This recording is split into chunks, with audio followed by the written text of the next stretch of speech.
Hey there, everybody, and welcome to our weekly show. We call it Tournament Horse Racing, and it is brought to you by Broke Guys Handicapping. My name is Rich Sharp. I'll be your host tonight, and this is what we've done. We've taken the horse racing calendar and we've broken it up into four separate horse racing tournaments throughout the year. Each one of those tournaments consists of, well, about 10 racing days, and that's actually what you're going to be watching tonight is one of those racing days. We take the racing day and we break up into four different races. So each of our horse players makes a mythical $2 win place bet on each of the four races in any given day. And simply put, we're just measuring who wins the most money. Whoever wins the most money for that day takes the racing day. Again, we've got 10 racing days throughout the tournament. We actually keep score throughout the entire tournament. Whoever wins the most money after those 10 racing days is declared the winner of that tournament. And believe it or not, we're actually keeping score throughout the year. And that's why tonight's going to be kind of a special night. We are coming down to the very final racing days of the final racing tournament of the year. It finishes up with the Breeders' Cup. So, without further ado, I'm going to go ahead and turn it over to my racing analysts, to my fellow horse players who will be competing in the tournament tonight in no particular order. I'm just going a little bit to my north. Steve Newsom, how are you doing, my friend? Oh, not bad, not bad. Excited, huh? We got the Breeders' Kind of Cup got a whole again. lot going on but work this week. Yeah? All right. Okay, and now I'm going to go down to the south of me, and again, that's our final horse player for the evening, right now, at least at this point in time. He's also a good friend of mine, Joe English. How's life treating you, my friend? I'm good, Rich. It's a special week when we're doing three shows or one short show and two elongated shows. Normally, we're not on Thursday night. This is new for us. You can tell it's special. It really is, and it's actually a byproduct of what happened last year. We did this tournament, the exact same tournament we did this last year, and as we came into the final one, there actually were some little complaints or little chirps about the fact of, "Wow, I can't believe you didn't do, the first day of the Breeders' Cup with four big races." I decided to go ahead and squeeze it in. So yeah, it's a triple. You're going to get the first four races of the Breeders' Cup tonight with us. If you come back tomorrow night, which will be Friday night, about 9 o'clock Pacific time, 8:30 to 9 o'clock Pacific time, we'll be on the air again, and we will be doing the entire Breeders' Cup. It'll actually be two separate tournaments. Since we've got 8 races, we'll have two separate four-race tournaments. That'll finish out our year, and we will actually have a champion here on Tournament Horse Racing. All right, that's how it's going to work tonight. Just as a reminder that Steve and Joe, we have another horse player. His name is Ray, who might be showing up in just a little bit. We are all just horse players. We're friends. We love the game. We are not a touting service, and we are most not certainly selling our picks. We do this for fun. We hope you do as well. And with that being said, I am going to go ahead and start sharing my screen and show you what we did last week here on Tournament Horse Racing. Let's go ahead and bring it up. And no, that's not, we didn't do quite that bad last week. This is what we'll be looking at tonight with races 7 through 10 there at Keeneland. But last week we did split them up. It was Aqueduct and Santa Anita. And as you see there, you go ahead and put the check mark next to my name. I had a couple of wins and a nice place as well. And the rest of us kind of just This is bad. there. Yeah. If it makes you feel any better, Joe, Except for Rich. yeah, Rich is yeah, kicking everybody's ass. you were indeed covering the favorites, and you did get the five actually ended up being the favorite there. We hit that one together, so that puts us here for a summary of the quarter, and I do stretch out there a little bit now. I've got about a $25 lead on my second place competitor, which is Ray. We both have 3 wins for this particular tournament, and as you see there, let me go ahead and move us out of the way, and I get the victory there. So I've gone back to back. And as you see, this will be day one for us, which are covering it. That's Friday of the Breeders' Cup. We're coming at you live on Thursday night. And then tomorrow we will come back, which will be Saturday of the Breeders' Cup. We'll be coming at you on Friday. And you see that we've kind of broken the day up. And let's go ahead and take a look at today's racing day. For those of you who ever commented on it, we actually have a tradition here on Broke Guys Handicapping, and that's as we go into this final tournament or the final weekend, whoever is in the lead will indeed have to go first to try and avoid any blocking, if you will, during the final one. So if you think it is that I just like to talk, well, that's true. However, in this particular case, it actually plays out as far as the tournament's concerned. So I'll go ahead and set the table for you. I'll go ahead and give you my pick in each race, and then I will turn it over to either Steve or Joe and Ray, hopefully, if he joins us. We're starting in race number 7 at Keeneland Racetrack in Kentucky. It is the Breeders' Cup Juvenile Fillies. Excuse me. It is the Net Jets Breeders' Cup Juvenile Fillies. It's a grade one. The purse is $2 million for filly 2-year-olds. And your morning line favorite is out in post number 10, and that is Chocolate Gelato, 7-2 on the Keeneland morning line, trained by Todd Pletcher and ridden by Irad Ortiz. And once again, I'm going to go ahead and kick this one off first. I did not go with the morning line favorite, but I did not go far away. I ended up on number 7. I picked the odds, not I wrote down the odds, not the number of my horse. I've got the 4 on here, but it is not the 4. I've got the 7. Chop chop. So instead of taking the 7-2 morning line favorite, I've gotten all risky and gone with the 4-1 choice. Brad Cox and Joel Rosario, not a magic combination, but they do hit it 60% together. They're on our Brisnet forums, which is what we use here on a weekly basis on tournament horse racing. Let me go ahead and bring up my comments so we can go ahead and I'll highlight some of the items that me and the other horse players find interesting on these forums as we go through it. So I do look at this one sometimes. Again, they've got a 25% combination together. Brad Cox is an Eclipse award-winning trainer. The horse came out of the gate, won the first 2 horses of her career. They were both on the grass. The second one there is at Kentucky Downs on a yielding turf course that's there. It is a tricky horse. And then switches over to the dirt, which is what she'll be seeing here. And again, going a mile and a 16th in that first one, it was the Al Sabad. You're going to see that all over the place because there were a ton of horses that were in that race. And she finishes second by a nose. Looks like she was a step slow in that particular race. Hadn't seen that before from her. Maybe the dirt took a little bit of getting used to, but there she was coming at the end. She's sired by City of Light. He was somebody who was once featured on this show. City of Light was very popular just a couple of years ago right here on Broke Guys Handicapping. And I ended up taking the 7, Chop Chop. And if I'm not mistaken, I gotta take another look back here. As a matter of fact, I did not take a good look at second or third place. Joe, you're going to go ahead of Steve. Well, since I basically disqualified I myself for apologize. first money, it's okay. It doesn't matter. I'll gladly pick up the slack. I went with the horse inside, one of the horses down the inside 5, Wonder Wheel, who's 5-1 for Mark Cassidy and Tyler Gaffleone.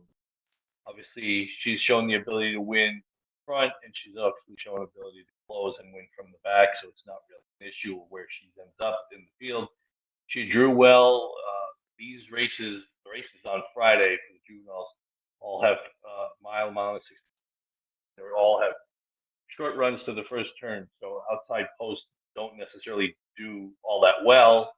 You can win from there. You just have to be a little bit better than everybody else. And I liked the last race that she ran. It was a determined effort over this course.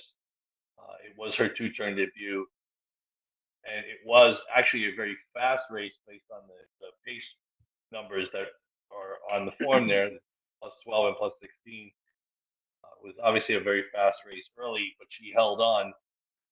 She's bred in the purple. Wonder Gal, if I remember right, Wonder Gal was probably a stakes winner at some point. Mm-hmm. Not sure at what level.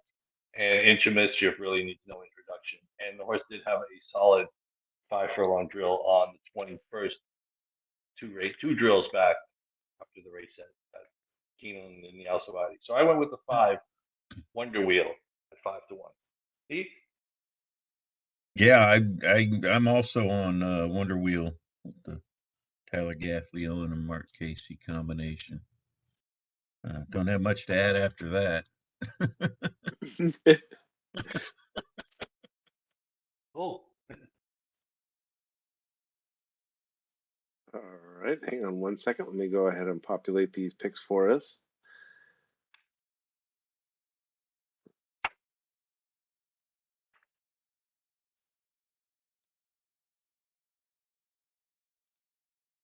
And 7. All right. And you guys let me know, as I've told you before, sometimes I'm flying a little blind here, but if Mr. Torado happens to join in, we will catch him up as quickly as possible. But in the meantime, we're going to move along to race number 8. They're going 1 mile on the turf. This is the Breeders' Cup Juvenile Fillies turf. It's a grade 1. The purse is $1 million for filly 2-year-olds. And your morning line favorite is in post number 10 once again, I believe. Down there. And that is Meditate, trained by Aidan O'Brien and ridden by Ryan Moore 4-1 on the Keeneland morning line, 4-1 favorite, and that was a tasty choice. I really debated with myself. This one I had some trouble. I do like those Aiden O'Briens. I do like those Europeans that come in from overseas. And as a matter of fact, I ended up going that way. I had an affinity for G. Laurie, who I picked earlier on this show, and then the Talma when we did the Woodbine race that day. But I ended up on a horse that's all the way on the outside, and that's Midnight Mile, trained by Richard Fahey and ridden by Wayne Lorden. Is 2 for 2. Comes over, had a race in Great Britain in Doncaster and Newmarket. One race was 6 furlongs, another race was 7 furlongs. Both of them good field sizes. 11 horses in both of those races. Again, I do like the undefeated angle on turf, coming from overseas over there in England. Decided not to go with just the favorite, which is Meditate, but took a little bit of a risk here. And I've got the 12. Excuse me. Yeah, I've got the 12, hoping, which is Midnight Mile. Go ahead, Joe. Okay, go back down towards the inside. Give me the 2, Cairo Consort, 12-1. I don't really know much about Nathan Squires, the trainer. I do know a lot about Joel Rosario. I've done this show for 7 years, 8 years. We've mentioned that name quite a bit. Beaten favorite last time out. Obviously, she was hampered by traffic issue and a slow pace, yet she still came to run second. And she switches from Gallardo to Rosario. Again, Gallardo Yep. is a rider as well. Nothing wrong with him, but obviously having Rosario on a good day. This horse has a couple of solid drills at her home base in Toronto. She ships in and for Squires and Rosario, and who probably is the best finisher in the game. And part of the thing about the trainer Squires is you're not going to get overbet by just because Rosario's in the saddle. Generally, guys like Baffert, Brown, Fletcher, they're going to take all the money. You're going to get a price on this horse. I mean, unless the horse comes in looking like Flightline, Nathan Squires is going to, you're not going to get that reputation money that comes in just like like those trainers do, and the IRADs and the Flavian Pratts get money just because of their reputation. So, give me the 2. I'll take a little bit of a long shot. Cairo Consort, Juno. Steve? Yeah, I'm on the same horse again. You're Cairo kidding. Consort. You got to be kidding, I Steve. swear to God. Yeah, I had it right here. You're I make my picks. You're I bluffing, put Joe. my picks out yesterday, so I don't know what he's talking about. Yeah, no, No, we didn't discuss this before the show. Nope. Yeah, horses got 2 wins on the turf, 1, 2 of its last 3. Thought for sure It somebody looks like it got bumped in the last race. It looks like, I think it got blocked. Yeah. But Knowing what I know now, I want to go back and pick Meditate. But all right. You still don't know who Ray picked. Ray's really your main competition anyway. Yeah, you're right. No, yeah, hey, you know what? You play against the players that are here. Okay, right? Hopefully, Ray just doesn't watch and well, at least he'll if he can watch, he'll know not to pick. I think Ray just woke up. 2. Oops. 2. Yes. Yeah. How many horses did we pick? The same dang ones? Really? I mean, races? that's in 2 races now. Out of like 26 horses, you guys have picked the exact same horse twice. Honestly, Rich, if Steve were in front of me, I would change my pick.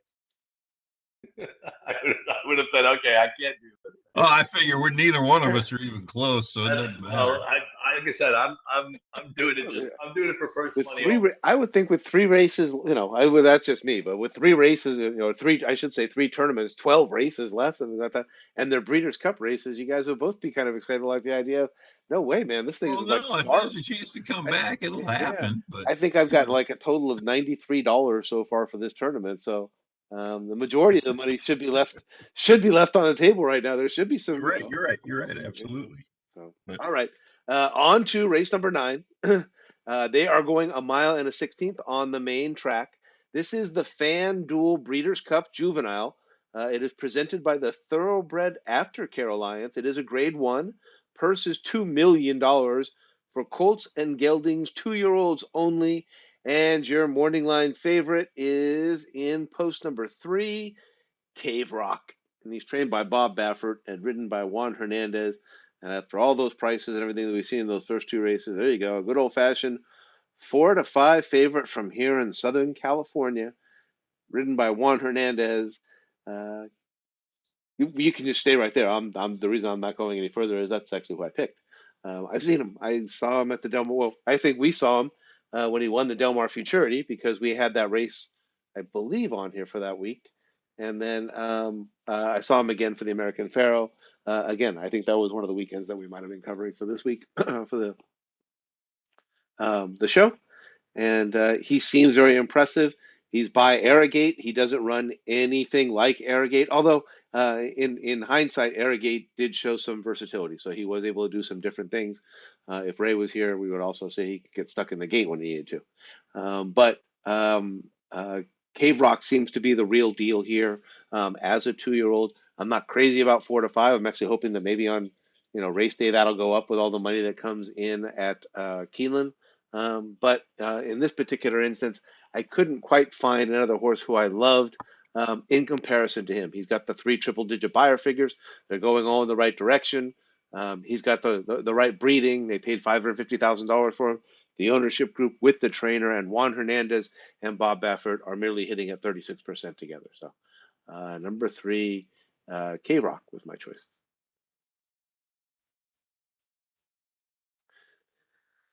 Joe, who do you like in the juvenile? And, ditto. He drew well. If he had drawn an outside post, I could have said that might have been enough against him. But because of the short run of the first turn and he drew post 3, no big deal. He broke better apparently in his last start, going 2 turns as opposed to his first 2 starts when he was bumped. Not that it made any difference, but he broke better last, so that's one less thing you would think you have to worry about. The other thing is that there doesn't seem to really be a lot of early speed in this race. So I don't know who's going to be able to be in front of him and outrun him early. Try and soften him up for somebody else. He's going to be a short price, and he's going to be a single on a lot of tickets. He's Friday's flight line. Say that fast 5 times. I think really the only concern is, can he handle Keeneland? Can he ship outside Southern California? Yeah. He's run his races at Del Mar and Santa Ana, where the weather is generally pleasant, sometimes specifically warm. This weekend's not supposed to be very different in Kentucky than it is in Southern California. So, unfortunately, all the signs point to Cave Rock. So, I got to go that way. Yeah, you know what? I was just gonna go with K Rock, but you know what? I've always seemed to have some luck going with the other Baffert, so I'm gonna go with the other Baffert here. National Treasure.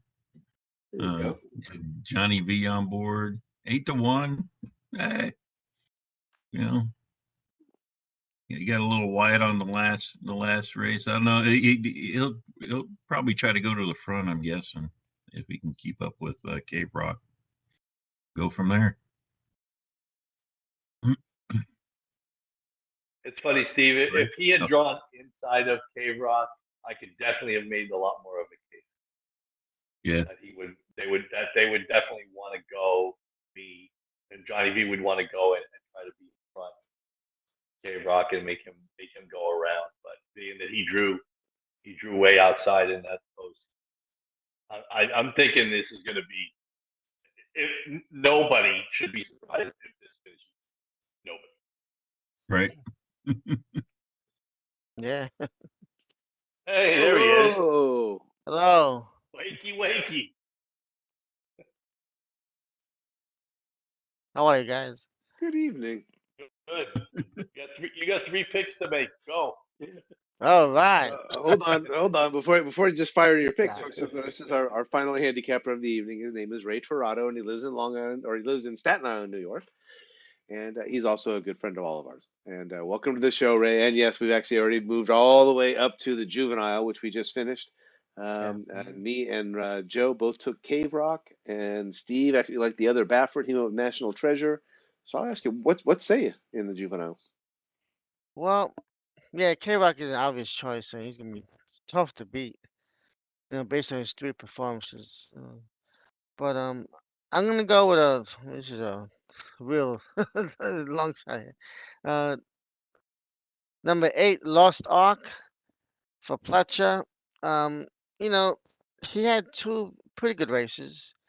I'm just gonna say that the last race, I mean, he was 6-1 against Forte, and the last race, I'm just gonna, he had trouble, and I just want to see how good he is here. Does he belong here? I mean, he looked pretty good. I mean, I was thinking, had he run much better, in the last race, what would his odds be? So I'm just gonna dismiss that race. He did win sixth. Looked like he had a lot of trouble, and I'll give him another shot. Why not try and beat him? There've been some big long shots in the Breeders' Cups throughout the year, so he looks like a good horse, and I'll take a shot with Lost Ark and Juvenile. Uh, bef- We could circle back if you wanna. yeah, before I lose you here, I thought let's Okay. hear your thoughts on the race number 8 in this sequence is the Breeders' Cup Juvenile Fillies Turf. And Okay. I went with number 11, G. Laurie. oh, Grand Motion, William Buick. And, you know, it looked like she was running pretty well last time. She had also traffic problems, and she won her debut pretty much handily, 2 turns, and calling her down. So G. Laurie for me, you know, she has to step up. She has to, improve a little bit. Definitely to, catch up to these. But I think she she's out of Oscar performance was a great miler. So I'll go with G. Laurie and Manicat Stables and yeah, Grand I love that. Motion. Yeah, I love that outfit. Yeah, yeah. So she has to improve, but she's been working out pretty well. So third time out. So a lot of these horses are young, so they improve pretty quickly. So I'll take a shot with G. Laurie. All right, and last but not Uh, least, who do you race like in the juvenile? 7. It's just the juvenile fillies. I did go. I mean, I did go with probably the speed of the race. Number 5, Wonder Wheel. Marcassi, Tyler Gaffalone. Did win the Alcibiades. I mean, I think the horse just one of those just gonna go and try and catch me, and hopefully, she did last time. She held on. She opened up a lead by 3 and held on by a nose. So she's gonna be hopefully, she could rate, and you know the the she's pretty fast. So it's just see how far she can go. So if anybody challenges her, now we've been in trouble. But she's allowed to set her own pace. She can go all the way. So I do like number 5, Wonder Wheel. That race. Well, you weren't the only one. So, Okay. Oh, wow. Look at that. 555. yeah, 555.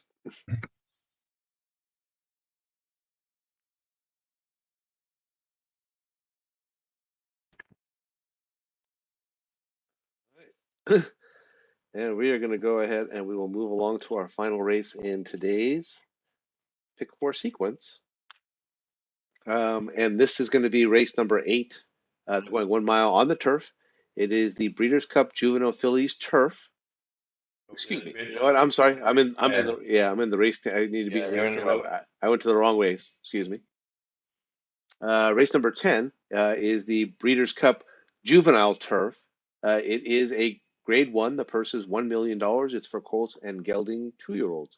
And your morning line favorite is, I believe it's right here in post number 4, Silver Knot, who is trained by Charlie Appleby and ridden by William Buick, is 3-1 on the Keeneland morning line. And I was really tempted. I really love the Charlie Appleby horses that come over, and William Buick is an excellent jockey. And look at that, that's Godolphin up there, um, in some kind of a partnership that I didn't recognize right away. Normally, you don't see Godolphin other than just Godolphin. But I went with another European outfit. In this case, I went with Aidan O'Brien's horse. He's got Ryan Moore riding him. and this horse comes over via France. So has won lifetime 3 for 7 with 2 seconds. But the most important part about those 3 victories is they're the last 3. So of course has won the last 3 races in a row, and one of them over there on the Prix de Conte was a grade 3 against not huge fields, kind of West Coast fields, 8 horses and 9 horses there. But I believe with Ryan Moore, Aidan O'Brien, post number 1, I'm not crazy about that post position here in a 1 mile race. But I do believe in the breeding, and I thought this horse was worthy of a shot, so I went with the 1 horse. Ray, actually, you would be up now because you are actually in second place. Okay, I went way on the outside. Number 13, Major Dude, Fletcher. Oh yeah. This horse, he ran. I don't know. It looks like they tried him in the dirt. He looked like a little sluggish. Did win his maiden and he went a couple of stake races and I don't know. Looks like the Fletcher tried the turf his last time and he kind of like woke up. He dug in. He very gamely and he showed the finest for the turf. So I guess you're gonna show him race him there. He's 2 out of 4. So he did win on the yielding turf. So let's see how he does on a probably firm turf. But got the distance, so I shouldn't see that. That shouldn't be a problem. So he's 10-1. I got Major Dude. He's out of Baltimore.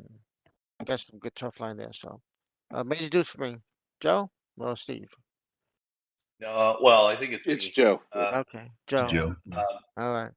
I'm going back down towards the inside, like I said earlier. All these races start with a short run in the first turn.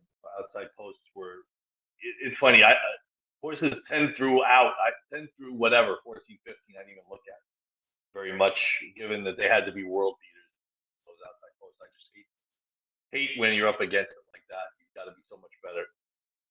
I mean, I obviously could have looked at longer odds prices, but go down to the inside. That horse right there. See right where you are, Rich, too. When you name a horse Pax a Wallop, Packs a the horse better wallop. be damn good. And I'll be damned if the horse is not good. He's undefeated at 2 turns on the grass, unbeaten with Mike Smith in the saddle. He's got tactical speed that he can avoid a lot of the traffic problems that some of the other 12 or 13 or 14 have. And I like Mike Smith on a horse that's going to be near the lead. He always seems to be able to save something late. And when he goes to the left hand, these horses just happen to respond. So, again, and Jeff Mullins, we know, is obviously a solid trainer. Also, not Baffert, Brown, Fletcher, and the big names, Brad Cox. So, will he take money because of Mike Smith? Maybe. That'd be about the only way. But other than that, I think you're going to probably get 6-1. Again, it's not even Aidan O'Brien. He may even go up from 6. He might go to 8, 10-1 if we're lucky. But give me the 2. Pax a Wallop finale on Friday. All right, I'm going with the 8. Probably not a big surprise here. I'm very busy. Got Flavian Pratt and Chad Brown. Dun dun dun dun. They only went at a 35%. He couldn't go with Irad Ortiz and Chad Brown. So No. There was no Irad Ortiz Chad Brown combo. So next best thing. So well, I got Irad. yeah. Odds that this horse wins the race 9-2. The odds that Steve would pick this horse to win the race 1-9. Yeah, exactly. Yeah. I mean, horses only run a couple of races. One his first race at a mile on the 16th. So yeah, I don't know. We'll see here. I like Flavian Pratt and Chad Brown combination. So Yeah, let's go. They kind of suck together, huh? Just the mere 35% combination. They're hitting 350. Yep. All right. Here's picks, gentlemen. So we get here at 13, 8. And before I take you guys away, I will just Ray, so you have an idea as to where we're at and things like that. This was last week, our splits from Aqueduct and Santa Anita. And then this is where we are for the quarter so far. And there we go. Very good. Thank you. All right. Let me go ahead and I will show the screen one more time. I think I got everything correct, guys, but just take a look. Make sure I didn't get all carried away.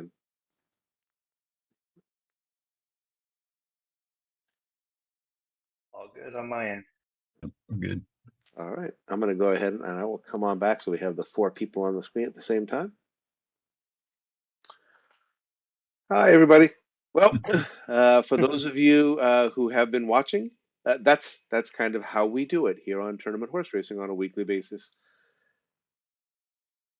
Steve, Ray, Joe, Breeders' Cup weekend coming up for Ray and Joe, actually, believe it or not. I know the lighting is terrible and things like that.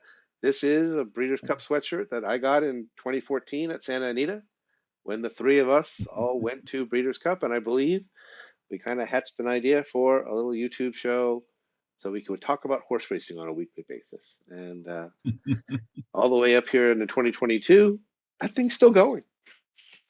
We've added on Steve Newsom and joined our crowd, and we're really happy to have him as well. And thank you for watching our show. Anybody have anything thoughts they want? Again, we're going to come back tomorrow night, so we'll have a full hour show with 2 different tournament lineups for you and things like that. So you certainly don't have to waste it all on tonight's episode. But anybody have anything else they want to say? Happy Yeah. Breeders' Cup. Flightline had a big bowl of hay today for Yeah, dinner. big bowl of hay. It took his first shit at 8:27 this morning. Yeah. I don't want And to at talk about that. 8:45, he moved a little bit. He raised his head out of the barn. He saw no one there, and he lay back down. So Right. Did he? Yeah, right. Exactly. You know, was the hay? Was it oats? Was it he's getting ready. alfalfa? Was it He doesn't have oats Timothy? till the afternoon, but Yeah, exactly. yeah. I think the Breeders' Cup is trying to decide whether they should load him into the gate backwards or forward to make it fair. Maybe he should start facing the other way. So he has to turn around, make a U-turn. I think he should have to run from a standing start, and the rest of them run from like behind the car, like in March. All right. Well, if there's no more, seriousness here and like that, everybody, thank you so much for watching. Once again, tune back in tomorrow night if you enjoyed it. We're going to come out on Friday night, and we will take a look at all 8 of the Breeders' Cup races that are available to us for our 2 different tournaments that are going going. I apologize for being late. I gotta learn the difference between AM and PM on my alarm clock. Because 10:50 AM does not work. Oh, right. And God forbid you have to figure this out. Daylight savings time It's coming up. Yeah. Oh, we're gonna lose it now. Yeah, I know. Yeah. Yeah. All right. For Oh, Sleepy you gained Ray an hour. for Sleepy Ray gained an hour. Torado and for Joe English and for Steve Newsom, my name is Rich Sharp. Show's called Tournament Horse Racing. It's brought to you by Broke Guys Handicapping. Good luck, everybody, and good night. All right. See you tomorrow. Made it all the way. If On you made time. it all the way through, God bless you. Good night.